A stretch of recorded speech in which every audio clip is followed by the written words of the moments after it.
3:45 for the Connexin Superfast Sprint Handicap over 5 furlongs. A couple of them have gone early to post. Let's start in the paddock with a look at number 7, Ventura Express, for Paul Midgley and David Nolan. Yeah, he's a well-handicapped horse, this lad. He's not won for nearly 2 years, but he did show at York that he's on a workable mark. He's coming in off a very promising run there. He's kind of staying on quite nicely off the pace. He's lovely and relaxed in the prelims, walking around nice and steadily, isn't he? Looks like he's starting to cause a little bit of a traffic jam, so no negatives about him at all in the paddocks. Plenty of positives. He hasn't turned a hair at all. He's got a good draw as well today. Stablemate American Bay is one of his main rivals, and he follows in the paddock. Yeah, he's another horse who's coming here off a promising run. He ran well at Thirsk last time out. I was a little bit worried about the way he kind of lugged left a little bit. I just hope he's not got into a bit of a habit. He's got Jason Hart back on board today. He's won on him before. He knows him well, so that's a positive with him. The next one to follow is number 11, Jojo Rabbit, for Ruth Carr and Jimmy Sullivan. Got locked up and looked unlucky in running here last time. Yeah, he was very unlucky last time out. I thought he did really well to even get back up for 4th place that day. He had the door kind of shut on him, ended up falling right the way back to last. He looks really well, doesn't he, in his prelims? He's absolutely gleaming, a real dark, deep bay. Nearly even looks black in this light. So lots of positives about him in the paddock. I think he looks an absolute picture. Followed by the top weight Call to Action, who was a close second when favoured at Hamilton last time. Has had a bit of time off since. Yeah, he's had a little bit of a break, and hopefully that will have done him good. He did appreciate a £10 fall in the weights last summer to make a handicap breakthrough. That was a mark of 71 at Ripon. He's been placed a couple of times this year for marks of 74, kind of nudged up a pound for that recent defeat at Hamilton last time out, and yeah, that break looks like it's done him good. Lewis seems to get a good tune out of him as well. Lewis Chalkley's on board. And number 3 is Castan, who hasn't been at his best necessarily of late, and a lot of his best form is in the winter. Yeah, he's got quite a good record on the all-weather. He's won 6 times on that surf. He has won 3 times on turf. He's always a horse that seems to be kind of bang on the pace, really. He's on his last win mark. There should be no problems with the ground as well.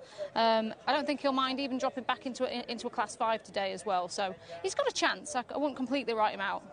And number 9 is Shazani, who is a quick last time out front runner. Yeah. Made all at Doncaster last time out, held on for a neck. That was over 6 furlongs. Dropping down over to the 5 is maybe a little bit of a question mark. His other 2 wins have come over 8 furlongs and 6 furlongs. So there maybe is a little bit of a worry. Got quite sweaty in the prelims. Followed by number 12, Opal Storm, who's another one who didn't get a run through here last time out. And they're on their way down to the start.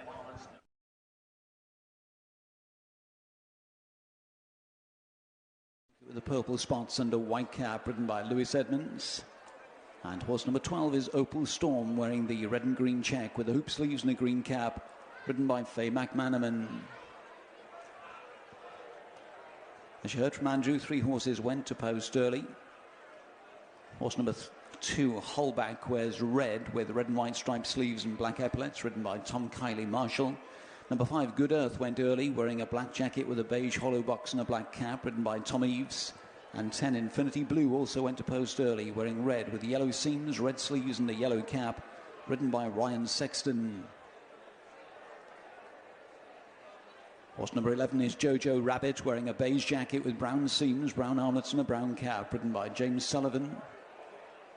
And horse 1 is Call to Action, in the orange jacket with a purple sash, white sleeves and purple stars on the white cap, now ridden, as you heard, by Joanna Mason.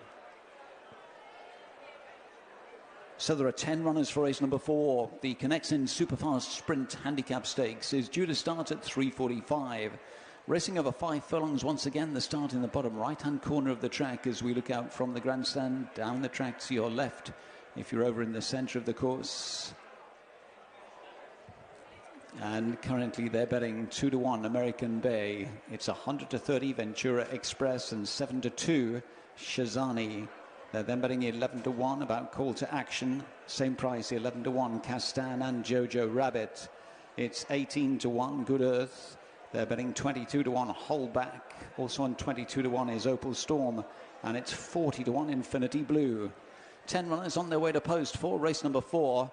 Off time is 3:45.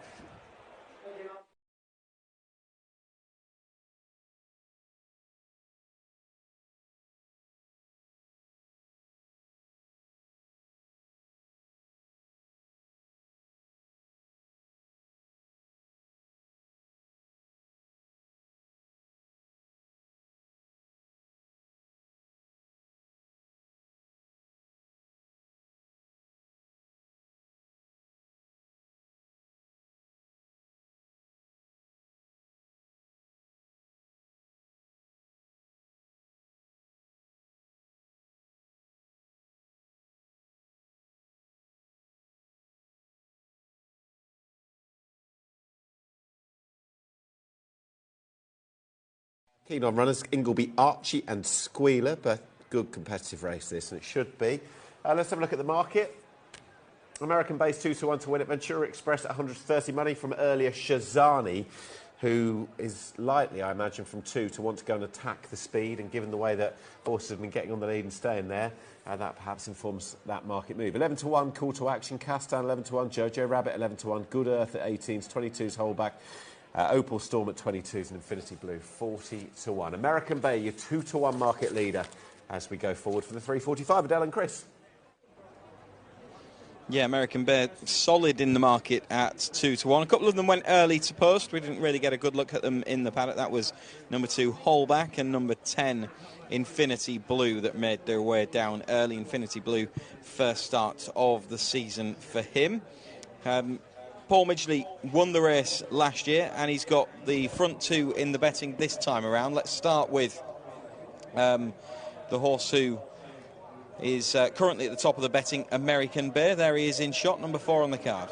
Yeah, he's coming in off a good run at Thirsk last time out, and he's just a pound higher really than when he won last year. He's 2 from 26 overall, but it was a pleasing run at Thirsk last time out. That was in a class 4, so he's into a class 5 today. That will help him, and he's been placed off higher in the past. I just wasn't quite keen on the way he just sometimes in his races he kind of looks like he tilts his head a little bit to the right, and he then ended up lugging to the left, whether he just wasn't quite feeling the track that day, I don't know, but he ended up kind of hampering himself really more than anything. He didn't look like he kind of wanted to go buy a horse, so that was my only really worry with him. I thought he looked really well in the prelims.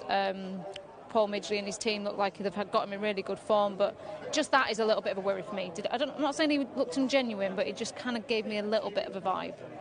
Okay. I think his first form is pretty solid, American Bear. He was just a spot behind Rock of England, who won this race for his stable last year. Accrual, the winner, a horse who'd become well handicapped. Moulin Bouge in second, Tiva in third, have both come out to win since. And he does hold Castan on that piece of form, but not by a huge amount, and Castan is a much bigger price this afternoon. What about Paul Midgley's other runner, Ventura Express? Good 4th at York last time. He's got everything in his favour. I think if he can put his best foot forward, he may well win today. He's very well handicapped on his back form, and he's not won for a couple of years, but that race at York and the jump jockey in Unthorpe kind of proved that off his mark of 71, that it's a workable mark for him. So yeah, I think if he puts his best foot forward, he could run well. He actually ran well off a marker 76 here this year, so you'd like to think of his marker 71. He should win today. He's got everything in his favour. Shazani is going to put the pace to the race from stall 2, you'd imagine. A last time out winner at Doncaster, down in trip today. A couple of horses that are wider. Draws weren't really seen to best advantage with luckless runs through last time out at the foot of the weights. Jojo Rabbit and Opal Storm. Last one to go forward is Opal Storm. Here's Malcolm. Thank you, Chris. Opal Storm is in. We are set to race. They're off. They race over 5 furlongs for the Connexin Superfast Sprint Handicap Stakes. And a good start to the inside by Holback. Also breaking well, Shazani in the green jacket, white cap. And towards the near side, American Bay's prominent in the blue and orange corded jacket. Ventura Express is tucked in behind them with Castan in the red and white with the white cheek pieces. And then Jojo Rabbit, the brown, with the noseband out deep.